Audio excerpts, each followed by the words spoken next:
은혜와 평강이 넘치기를 빕니다. 우리가 예수님을 믿으면 복을 받는다, 이런 말들을 하고 또 이렇게 전하기도 합니다. 여기 계신 분들은 어떻습니까? 예수님 믿고 복을 받았습니까? 이 복이라고 할 때에 성경에서 말하는 성경적인 복의 의미가 있습니다. 또 하나는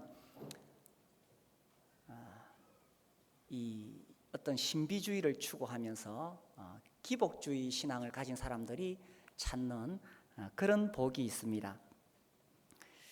그래서 어떤 그 인간적인 욕심을 채우려고 하는 샤머니즘적인 그런 복, 기복신앙이라고 하지요. 그런 복이 아니라 성경에서 말하는 그런 복이 있습니다. 어떤 면에서 우리 교회에는 이 기복신앙을 아주 반대를 합니다. 그러나 성경에서 명백하게 밝히고 있는 그런 복이 있다는 것입니다. 이 성경에서 말하는 복이라고 했을 때에 첫 번째로 근본적으로는 하늘에 속한 모든 신령한 복을 말하고 있습니다. 우리가 지금 에베소서를 계속 해오고 있는데 에베소서 1장에서 여기에 대해서 명확하게 밝히고 있지요. 하늘에 속한 모든 신령한 복을 우리가 예수님을 믿을 때에 받게 되었다라고 이야기합니다. 이것은 땅에 속한 복, 어떤 물질적인 복, 육신의 복, 세상의 복을 이야기하지 않습니다. 왜냐하면 아무리 세상의 복이 대단하고 물질의 복이 아무리 크고 많더라도 이것은 하늘에 속한 신령한 복과는 비교도 할 수 없기 때문에 이건 아예 아무 가치가 없다는 거죠. 그래서 하늘에 속한 이 신령한 복을 우리가 받은 것이 얼마나 놀라운가를 계속 말씀하고 있습니다.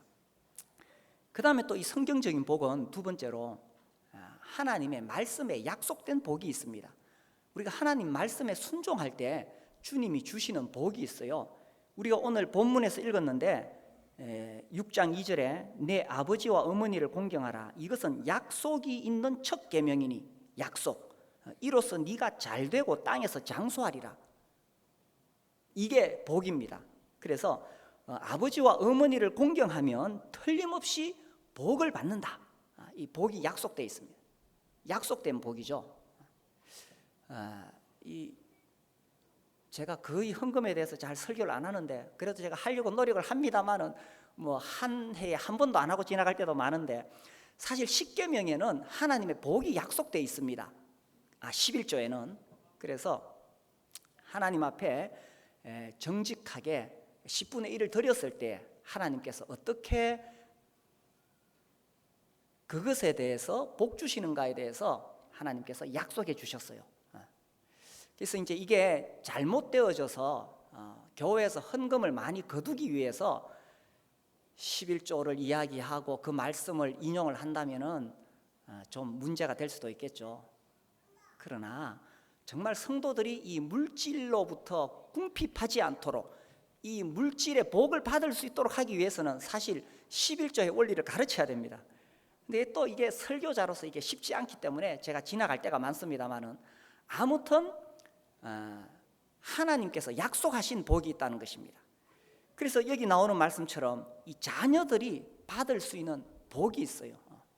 이 하나님 말씀대로 순종하면 이런 복을 받는다는 것입니다.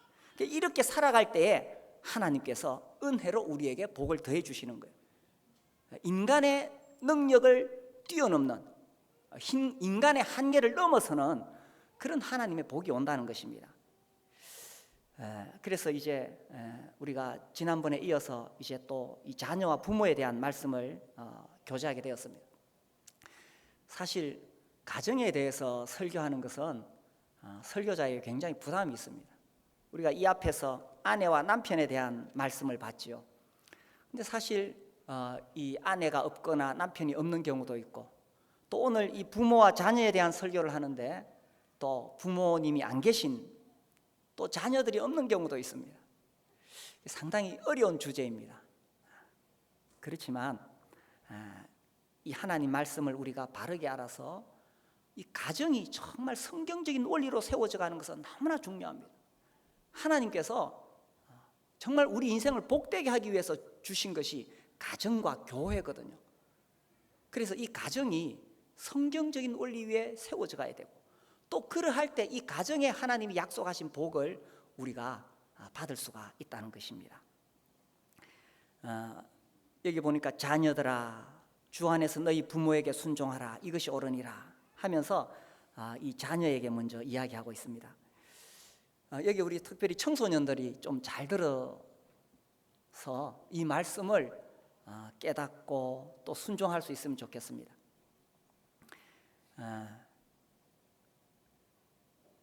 이 부모님들이 우리 자녀들 정말 잘 키우고 참 잘 되기를 바라지만 부모도 완벽하지 않기 때문에 많은 실수가 있습니다.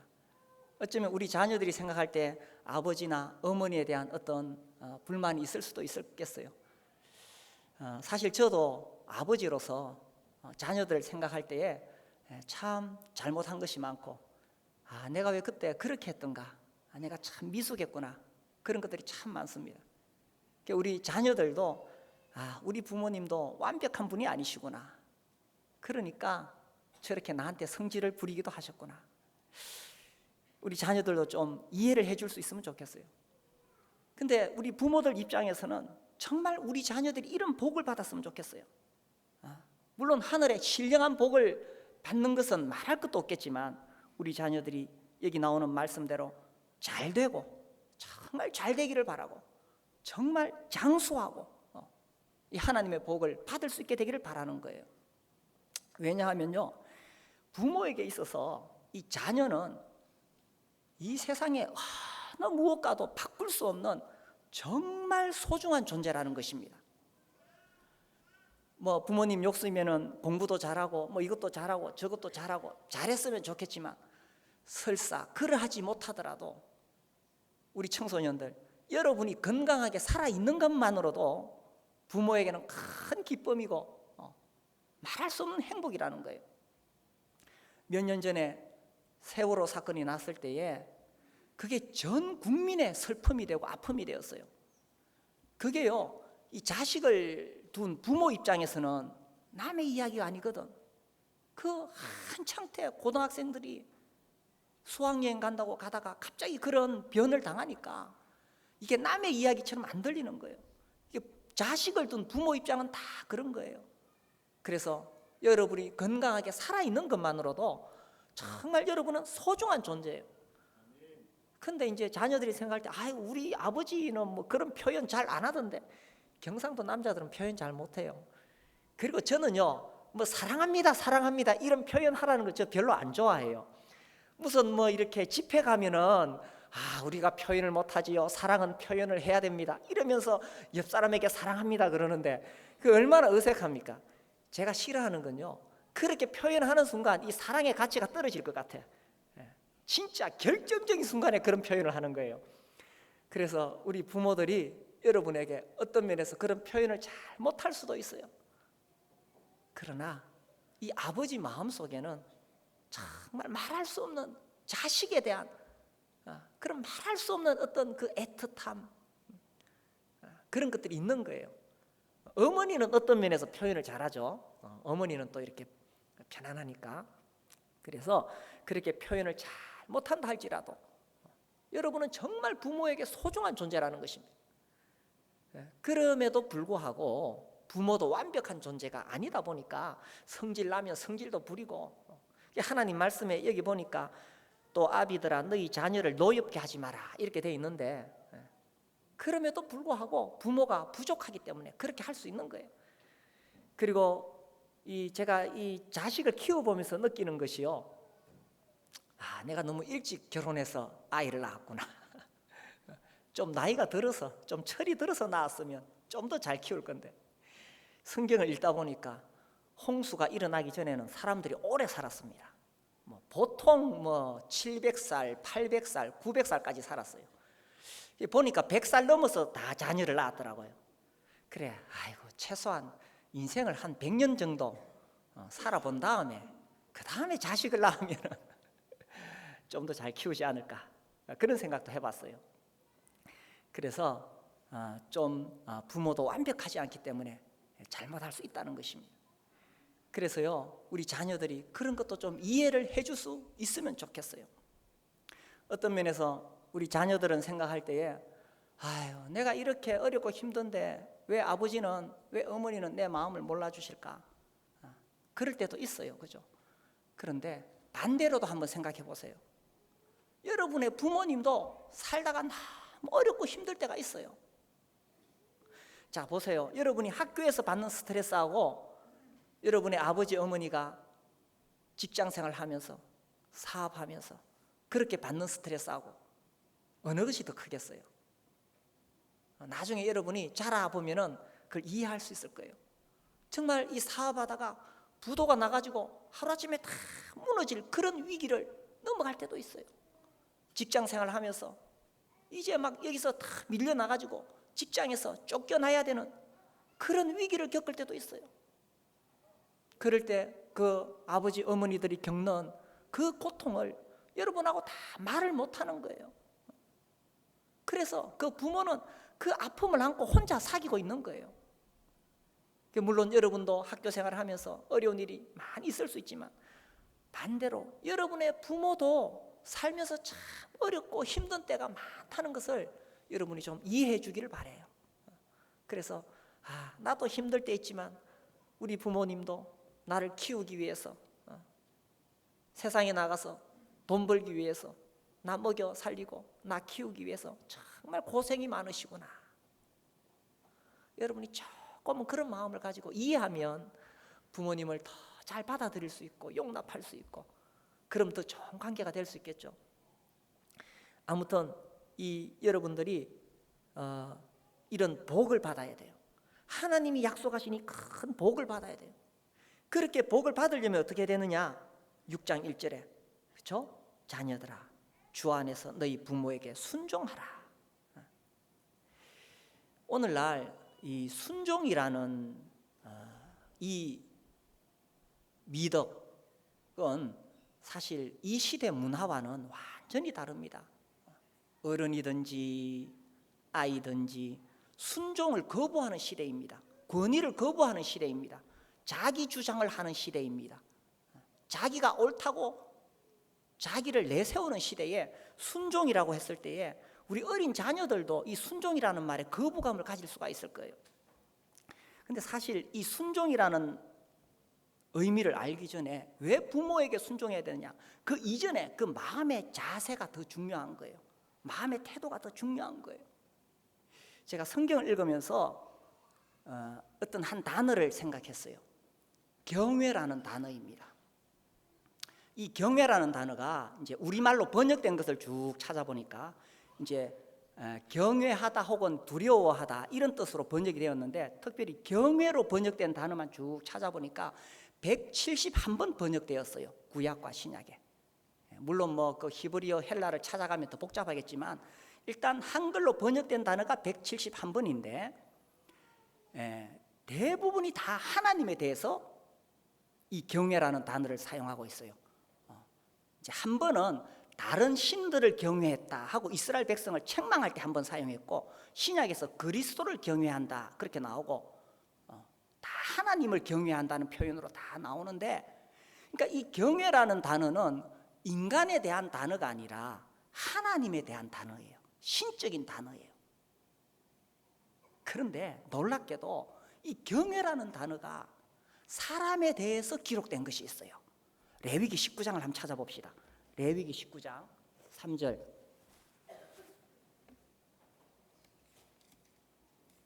구약 성경 저 앞쪽에 보면 레위기가 나오는데 19장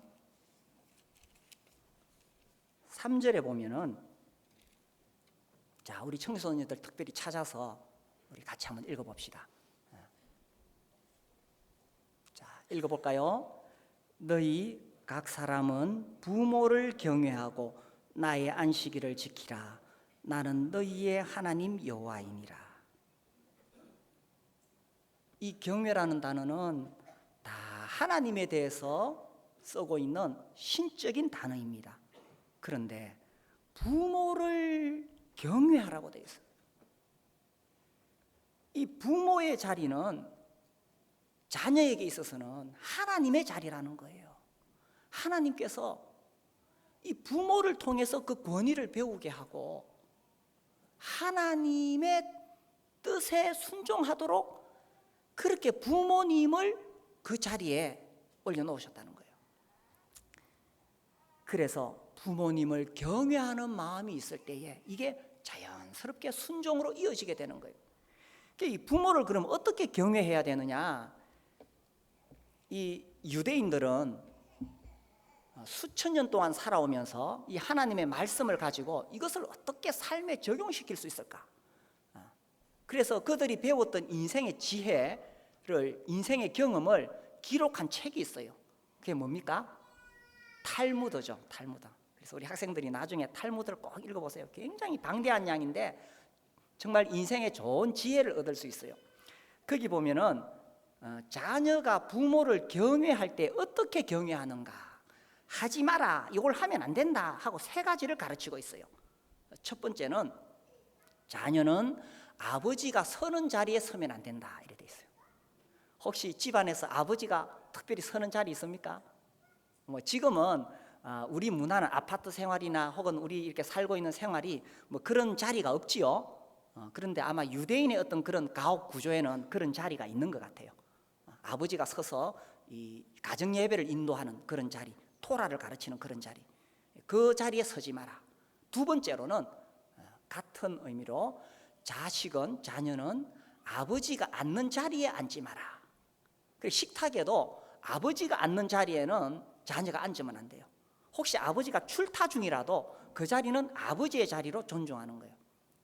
그만큼 마음에서부터 아버지를 존경하고 높이는 마음이 있다는 거죠.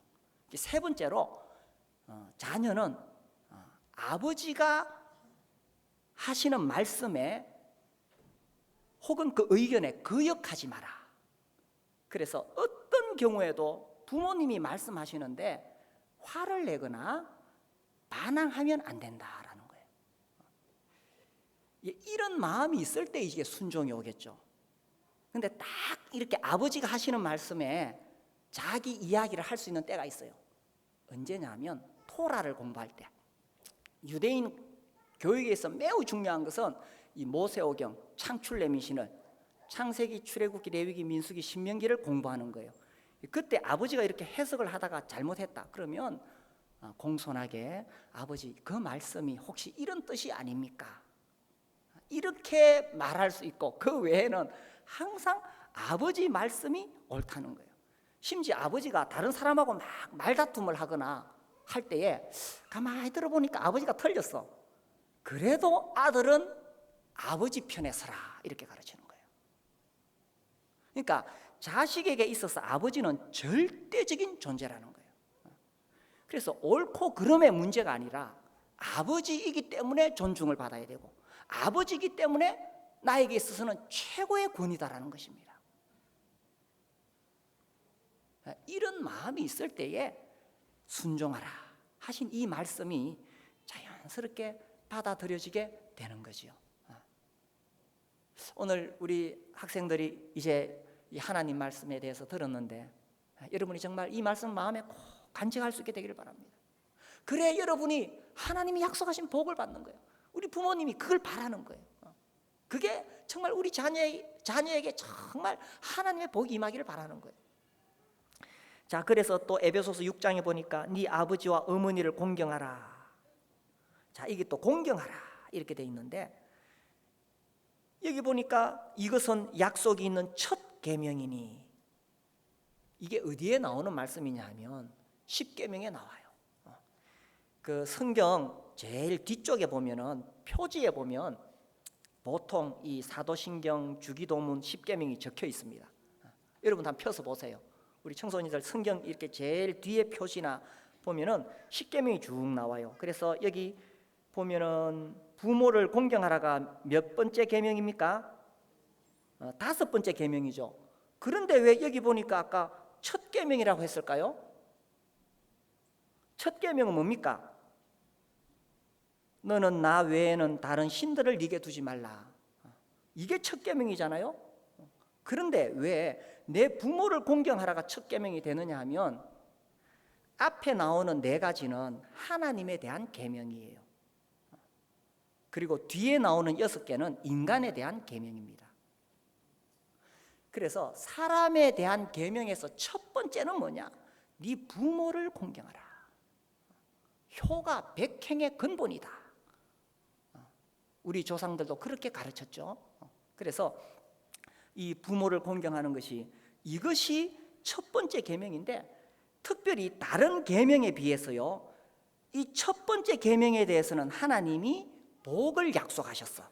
그래서 그 십계명 보면 네 부모를 공경하라. 그리하면 네 하나님 여호와가 네게 준 땅에서 네 생명이 길리라. 이것을 이제 사도 바울이 해석해서 네가 잘되고 땅에서 장수하리라 이렇게 말씀하시는 거예요. 그래서 우리 청소년, 우리 자녀들이 아버지와 어머니를 공경하게 될 때에 그럴 때에 하나님이 약속하신 이 복을 다 받게 되는 거예요. 그러면 이 공경은 뭐냐? 또 이 유대인들이 오랫동안 살아오면서 그들의 경험을 통해서 기록된 그 지혜 탈무드에 보면은 해야 되는 것이 나와요. 해야 되는 것. 아까 경에는 하면 안 되는 거죠. 여러분 세 가지 기억했어요? 이 공경은 해야 되는 게 뭐냐?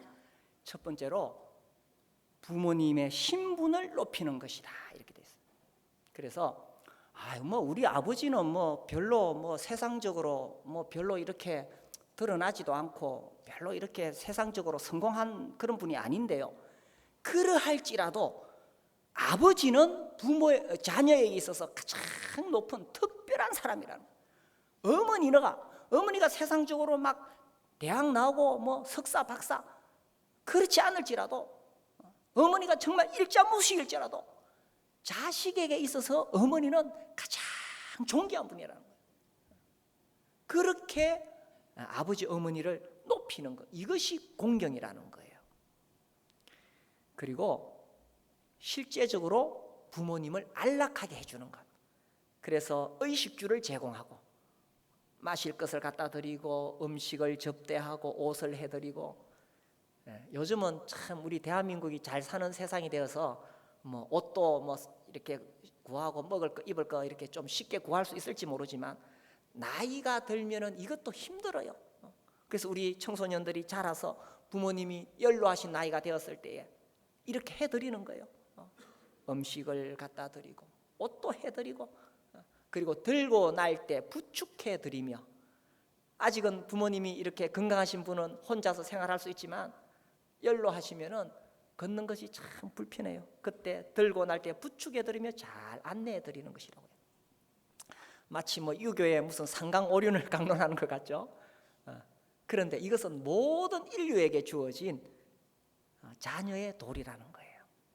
그리고 세 번째로 우리 자녀들이 부모를 공경하는 방법 중에 탈무드에서 이렇게 가르쳐요. 대인관계가 원만해서 사람들에게 또 특히 어른들에게 좋은 평판을 받는 것이다. 그래서 어른들이 보고 참 그 집에 자식 잘 키웠네, 참 예의 바르고 훌륭하네, 이런 칭찬을 받도록 하는 것이 부모님을 공경해 드린다는 거예요. 다른 사람으로 하여금 부모님을 높이게 하는 거죠. 그런데 그렇게 하지 않고 예의가 없고 어른들에게 함부로 하게 되면 사람들이 말하기를 아이고 어째 자식을 저래 키웠노 하면서 부모님을 업신여기고 무시하게 되는 거예요. 그리고 그 이야기를 전해서 들은 부모님은 얼마나 마음이 아픈지 모릅니다. 우리 아들이, 내 딸이 사람들에게 저런 평가를 받고 있구나. 그 이야기 들으면 너무 가슴이 아픈 거예요. 그래서 우리 자녀들이 정말 예의 바르게, 특히 어른들에게 그렇게 예의 바르게 잘 행동하게 될 때에, 그때에 부모님이 좋은 말씀을 듣게 되고 이게 공경해 드리는 거예요. 그리고 네 번째로 이 부모님을 공경한다, 이 공경의 단어, 본래 이 단어의 의미가 뭐가 들어있느냐 하면 존경하다, 보상하다, 돈으로 경의를 표의하다, 이런 의미가 있습니다. 그래서 우리 자녀들이 나중에 자라면은 부모님에게 돈으로 드려야 돼요. 말로만 드리는 게 아니라 돈으로 드려야 돼요. 아이고, 너가 먹고 살기 힘드는데 뭐한데 가지고 오노? 그러할지라도 돈으로 드리는 것이 부모님을 공경한다는 거예요. 저는 아직 나이가 안 많아서 저도 잘 이해를 못 하는데, 이제 계속 제가 이런 많은 분들의 이야기를 들어보니까 그러한 것 같아요. 미국에 이민을 하시고 사시는 어떤 목사님 이야기를 제가 읽었는데, 자기가 이제 미국에서 자리 잡고 잘 살고 있는데 어머님이 나이가 드셔서 이제 미국으로 오셔서 살게 되었어요. 같이 사는데 어쨌든 그 어머님을 공경해서 여행도 시켜드리고 또 음식도 접대하고 잘하면서 용돈도 자꾸 드렸어요. 근데 어머님 하시는 말씀이, 야야, 내가 미국에서 네 이 돈 받아가지고, 내가 영어도 한마디 모르는데 이 돈 받아가지고 뭐 하겠노? 다 나한테 필요 없다. 너가 살림에 써라. 이랬어요. 그래가지고 이제 그 어머님이 교회 가실 때 헌금하시도록 헌금만 딱 드리고 돈을 안 드렸어요. 근데 몇 달이 지난 뒤에 아들을 불러들이면, 야야, 내가 미국 왔는데 왜 용돈도 안 주고 그러느냐, 이런 거. 아니, 어머님 지난번에 필요 없다고 하셨잖아요. 아이 미련한 놈아, 네가 그 말을 곧대로 듣는 거냐? 니도 늙어봐라. 의지할 거 돈밖에 없다. 제가 그 목사님 이야기를 읽으면서요, 이렇구나, 그런 걸 배웠어요. 그래서요, 우리 자녀들이 나중에 자라면 그렇게 하고, 또 여기 우리 부모님을 모신 분들도 그렇다. 이게 부모님을 공경한다는, 이 공경하다의 의미 안에 돈으로 경의를 표하다, 이런 의미가 숨어 있다는 거예요. 이 단어가 쓰여진 용례를 쭉 살펴보게 되면. 그래서 이렇게 하면 이게 약속이 뭐냐? 이로써 네가 잘 되고 땅에서 장수하리라. 여기 보니까 부모에게 순종하고 부모를 공경하라고 했는데, 이 순종과 공경은 인간 사회에 살아가는데 매우 필수적인 덕목입니다. 순종과 공경이 몸에 딱 밴 사람은요, 어디에 가도 존중을 받습니다. 그런데 이 순종과 공경을 어디서 배우겠어요? 이거 교회에서 배우는 거 아닙니다. 이거 학교에서 도덕 시간에, 바른 생활 시간에 배우는 거 아닙니다. 배우기는 다 배우지만 이론입니다. 실제로 배우는 곳이 어디냐? 가정이라는 거예요. 실제로 아버지, 어머니에게 내가 그렇게 하면서 이것이 내 몸에 배는 거예요. 내 몸에 계속 배는 거예요. 그래서요, 이 순종과 공경으로 다 몸에 밴 사람은 어디 가도 그런 아름다운 모습으로 예의를 갖추니까 다 존중을 받는 거예요. 사람들은요, 자기한테 어떻게 대하느냐에 따라서 딱 반응하게 돼 있습니다. 제가 아는 어떤 형제님은 저를 만나면 아주 깍듯이 90도로 인사를 하고요, 이렇게 아주 극존칭을 써서 저한테 말을 합니다. 마치 조폭이 보스한테 하듯이 그렇게 합니다. 그럼 목포에 있는 형제거든요. 그러면 저도요, 그 형제 만나면 굉장히 존중을, 그 형제님을 굉장히 존중하면서 하게 됩니다. 그러니까 이 사람이 이 순종과 공경이 딱 몸에 배어 있으면은 다른 사람에게도 그렇게 하는데, 특별히 어른들에게 성경의 쭉 흐름을 보면요, 하나님을 공경하는 것은, 하나님을 경외하는 것은 부모님을 경외하는 데서 시작되는 것이고, 부모님을 경외하는 사람은 스승님과 또 교회 지도자들을 공경하게 됩니다. 교회 장로님들을 공경하게 되고, 교회에서 자기를 위해 기도하고 자기를 돌봐주고 하나님 말씀을 전하는 그 선생님을 또 공경하게 되고, 또 학교에 가면 학교 선생님을 공경하게 되고, 오늘날 이런 미덕이 완전히 깨어져 가지고요, 깨어져서 학교에서 선생님을 우습게 여기고 권위를 도전하고, 이것이 마치 자기 인권을 주장하는 똑똑한 사람인 양 그렇게 이야기하는데 절대로 그렇지 않습니다. 하나님 말씀의 원리가 진리입니다. 그래서 나는 우리 부모님은 너무너무 공경하는데 학교 선생님은 교회 선생님은 절대 그렇지 않습니다. 여러분이 정말 부모님을 공경한다면은 같은 레벨에 있는 거예요. 어른들에 대해서 그렇게 예의를 갖추고 그렇게 하나님을 경외하는 법을 배우게 된다는 것입니다. 그 유대인의 교육에 대해서 계속 연구하신 그분이 이제 그 실제로 유대인의 학교에 가봤어요. 교실에 딱 들어가니까 유치원 아이들도 다 일어서서 다 예의를 갖추고, 중학생, 고등학생은 말할 것도 없이 다 일어서서 예의를 갖춘다는 거예요. 정중하게. 유대인들이 지금 뭐 노벨상 30% 받고 뭐 유대인들이 사업 뭐 모든 분야에 앞서가고 있죠. 물론 그들이 지혜가 있고 그들이 잘 교육을 받았고 많은 이점들이 있지만 그 중에 빼놓을 수 없는 것이 이렇게 다 예의 바른 것이 몸에 배어 있는 거예요. 그걸 어디서 첫 번째로 배우느냐? 부모를 경외하고 공경하는 데서 시작된다는 거예요. 그래서 우리 자녀들이 나이가 들기 전에 어리면 어릴수록 더 이렇게 잘 훈련되어서 몸에 배게 되면, 그러면은 그렇게 되면요 이 사회생활에서 앞서갈 수밖에 없는 것이고, 거기다가 주님이 분명하게 약속해 주셨습니다. 네가 잘되고 땅에서 장수하리라. 그래서 정말 우리 자녀들이 정말 이런 복을 받았으면 좋겠어요. 거꾸로 하나님 말씀에는요 이 말씀을 순종하면 복을 받는다, 반대로 하나님 말씀을 거역하면 저주를 받는다고 되어 있어요. 이 잠언 30장 17절에 보면은 아비를 조롱하며 엄히 순종하기를 싫어하는 자의 눈은 골짜기의 까마귀에게 쪼이고 독수리 새끼에게 먹히리라. 무서운 말씀입니다. 물론 이런 말씀이 우리에게 임해서는 절대로 안 되겠지요. 반면에 우리 자녀들이, 또 우리 여기 부모님을 모신 우리 모든 분들이 정말 이 부모님에게 순종하고 공경하고 그렇게 해서 잘 되고 장수하는 이런 복을 받을 수 있게 되기를 바랍니다. 그리고요 부모님은 우리 자녀들을 잘 키우는 것이 정말 우리 부모들의 희망사항인데, 4절에 보니까 또 아비들아 너희 자녀를 노엽게 하지 말고 오직 주의 교훈과 훈계로 양육하라. 사실 저도 돌아보면은 제 딴에는 잘한다고 한 것이 자녀들을 노엽게 하고 상처를 주고 이런 것들이 너무 많습니다. 그렇죠? 사실 어떤 면에서 지금 우리 자녀의 모습은 나의 인격의 모습이었던 것 같아요. 그죠?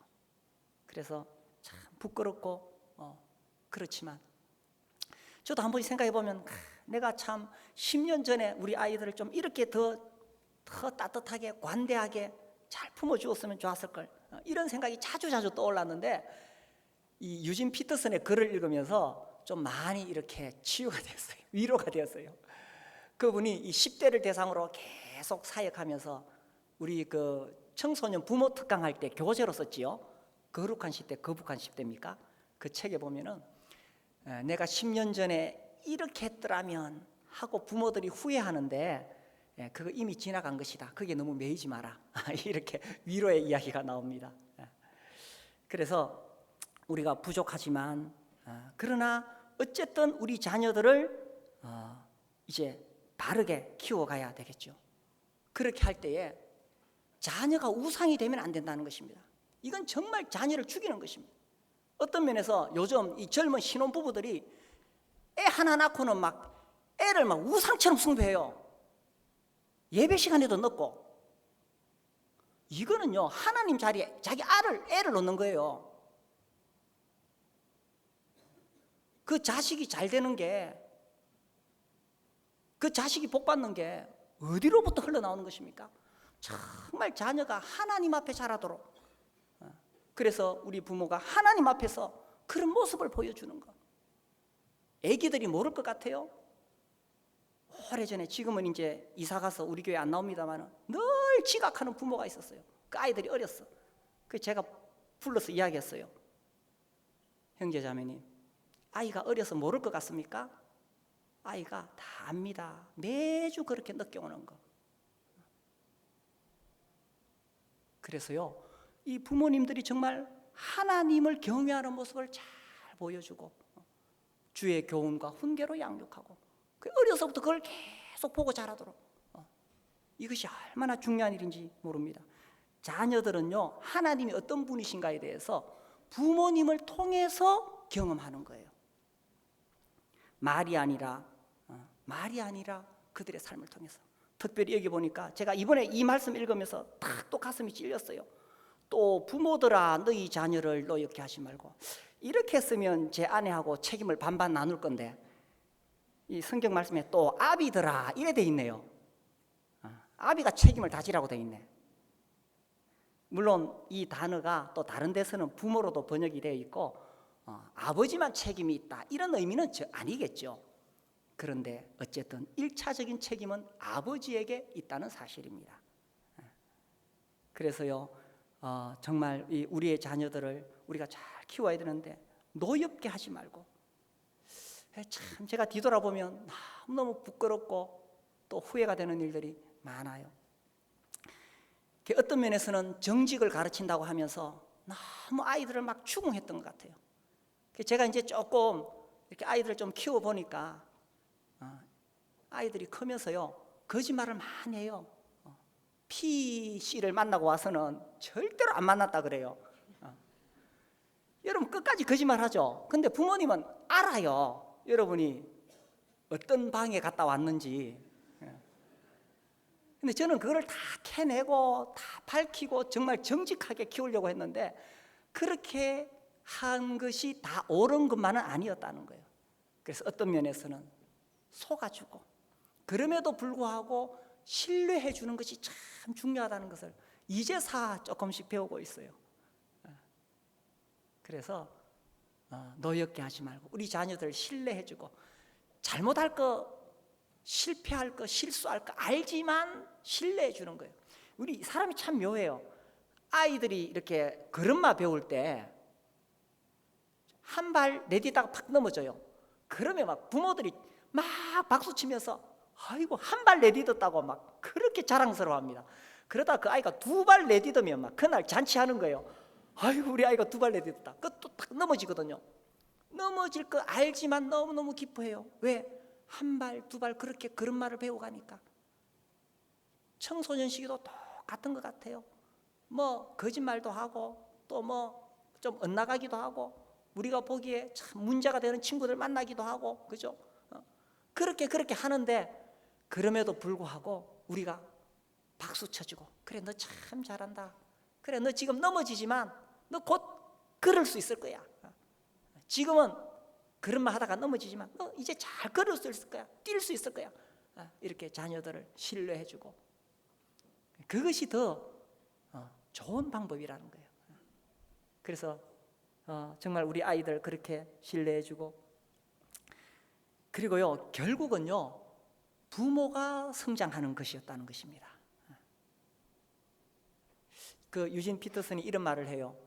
청소년기 자녀는 부모에게 주신 하나님의 선물이다 그래요. 그런데 사실 청소년 자녀를 키우는 부모 입장에서 아니 무슨 청소년 사춘기가 왜 선물이냐. 그런데 우리가요 예수님 믿고 계속 성장해 가야 되는데 어느 시점에서 우리가 성장하기를 멈춘다는 것입니다. 그때 하나님께서 사춘기 자녀를 통해서 우리를 자극하는 거예요.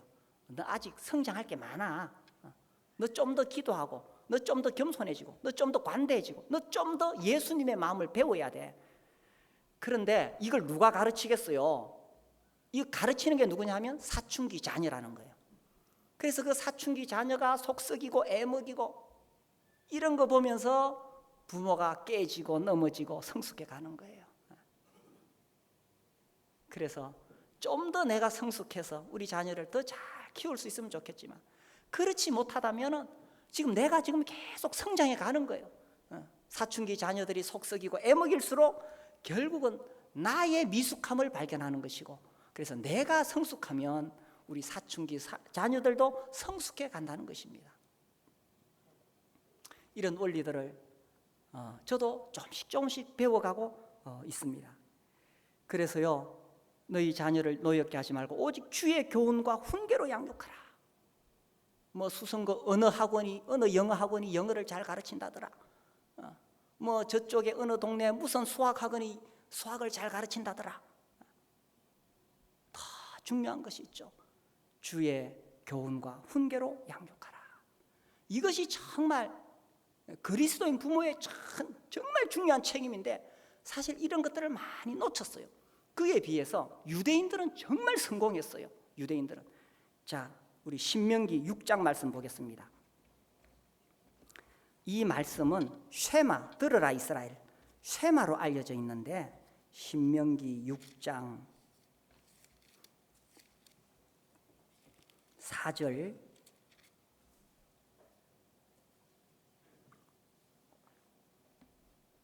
4절에서 8절 우리 한번 읽겠습니다. 같이 4절에서 8절 9절까지 읽읍시다. 9절까지. 이스라엘아 들으라, 우리 하나님 여호와는 오직 유일한 여호와이시니 너는 마음을 다하고 뜻을 다하고 힘을 다하여 내 하나님 여호와를 사랑하라. 오늘 내가 네게 명하는 이 말씀을 너는 마음에 새기고 네 자녀에게 부지런히 가르치며 집에 앉았을 때에든지 길을 갈 때에든지 누워 있을 때에든지 일어날 때에든지 이 말씀을 강론할 것이며 너는 또 그것을 네 손목에 메어 기호를 삼으며 네 미간에 붙여 표로 삼고 또 내 집 문설주와 바깥 문에 기록할지며. 참 이 말씀 보니까 우리가 얼마나 자녀들에게 하나님 말씀 가르치고 하나님 경외하기를 가르치는 것을 소홀히 했는가. 참 부끄러운 말씀입니다. 먼저는 네 자신이 마음을 다하고 뜻을 다하고 힘을 다해서 너부터 그렇게 하고 너부터 이 말씀을 마음에 새기고 그 다음에 7절에 네 자녀에게 부지런히 가르치는데 집에 앉았을 때든지 길에 갈 때든지 누워있을 때든지 일어날 때든지 틈만 나면 유일하신 하나님을 경외하도록 계속 가르치라. 이 주의 교훈과 훈계로 가르친다는 것은 율법적으로 막 말씀을 가르친다는 그런 뜻이 아닙니다. 그렇게 하면 오히려 자녀들이 엇나가게 됩니다. 절대로 그런 의미가 아닙니다. 제가 어떤 심리학자, 상담학자 책을 읽었는데 이름이 지금 기억 안 나는데 그분 하시는 이야기가 우리 상담가들이 먹고 사는 것은 엄격한 가톨릭 교도들 때문에 우리가 먹고 산다 이런 말을 했어요. 자기가 상담해본 사람들 중에 정신적으로 어려움을 겪고 있는 많은 사람들의 부모가 엄격한 가톨릭 교도들이었대요. 그들이 엄격하게 막 율법적으로 가르치니까 이 자녀들이 엇나갔다는 거죠. 그래서 이 주의 교훈과 훈계로 가르친다는 것은 율법적인 가르침을 이야기하는 것이 아니에요. 정말 하나님 경외하는 것이 어떤 것인지 내가 그렇게 살면서 그것을 잘 전해주는 그런 의미라는 것이죠. 그래서 어떤 면에서 이 기독교는 자녀들에게 신앙을 전하는 많은 부분에서 실패했습니다. 그래서 유럽이 이슬람화 되고 있고 그렇게 수많은 선교사들을 파송했고 전 세계를 복음화하는데 기여했던 수많은 나라들이 이제는 교회가 문을 닫고 있어요. 그에 비해서 유대인들은 나라도 없이 2000년 가까이 흩어져 살면서 이제 겨우 이스라엘 조그만한 거 하나 이루고 있지만 그렇게 흩어져 살면서 수많은 핍박을 받았지만 그 가운데서도 유대인들은 자기 자녀들을 이 말씀 붙잡고 철저히 가르쳤기 때문에 유대인들은 정체성이 분명하고 지금도 그렇게 살아가고 있는 거예요. 그래서 우리가 그들에게서 도전을 받으면서 정말 우리 자녀들을 이렇게 가르치고 그렇게 하면 우리 자녀들이 정말 복을 받게 되겠죠. 그래서요, 이 자녀들을 키우는 것은 첫 번째는 가정이고 두 번째는 교회라는 울타리입니다. 오늘날 세상의 가치관은 너무나 세속적으로 하나님 진리와 멀어지고 있습니다. 그렇기 때문에 우리가 정말 이 세상의 물결이 우리를 침범하지 않도록 교회라는 강력한 울타리를 쳐야 됩니다. 우리가 하나님 말씀의 진리를 그 진리의 기둥을 높이 세워서 이 세속적인 그런 인권이라고 이야기하면서 권위를 부정하고 하나님 말씀의 진리를 어긋나게 하는 그런 모든 이 세상적인 악한 것으로부터 이 교회가 강한 울타리를 치고 그 안에서 우리가 목장이라는 그 또 가정교회 안에서 또 우리 자녀들을 그 목장 안에서 함께 키우고 그러면서 또 특별히 그 가정 안에서 주의 교훈과 훈계로 우리 자녀를 키우고 주님 오실 때까지 그런 강력한 하나님의 공동체를 우리가 만들어가는 것입니다. 우리 자녀들, 우리 부모님에게 순종하고 공경해서 꼭 이런 하나님 약속하신 복을 다 받을 수 있게 되기를 바랍니다. 또 우리 부모님들도 우리 자녀들을 노엽게 하지 말고 주의 교훈과 훈계로 잘 양육해서 이런 하나님의 복을 잘 받을 수 있도록 나아가 책임은 손자들에게까지 있죠, 그죠? 3대, 항상 3대입니다. 아브라함과 이삭과 야곱의 하나님, 우리 손자들에게까지 이런 복이 전해질 수 있도록 우리가 그렇게 하나님 앞에 살아갈 수 있게 되기를 바랍니다. 우리 함께 기도하겠습니다. 일어나서 주님 앞에 기도하겠습니다.